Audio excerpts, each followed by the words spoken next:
Yaklaşık ben 15 senedir yoktum. Ben son 6 senedir Kızıltepe'ye geldim. Yalnız bu TEDAŞ'ın rezaletini artık birileri bir dur demesi lazım. Yani bir tek ben değil. Mağdur olan bir halk ben tek değilim. Bu Kızıltepe'nin genelinde yapılan bir şey. 18 Aralık'tan 2 gün önce bana ceza geldi. 2850 lira. Gittim cezamı yatırmama rağmen 3 gün elektriksiz kaldım evde. Yalnız ne olduysa o cezadan sonra ayın 18'inde bana bir fatura geldi.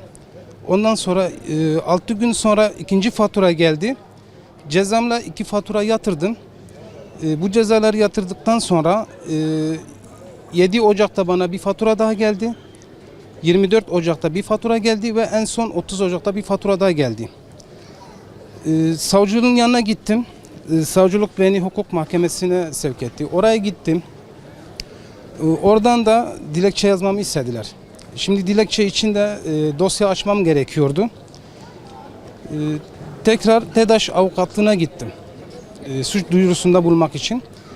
Dilekçe yazdırdım. Bu şubeden ikinci şubeye gönderdiler.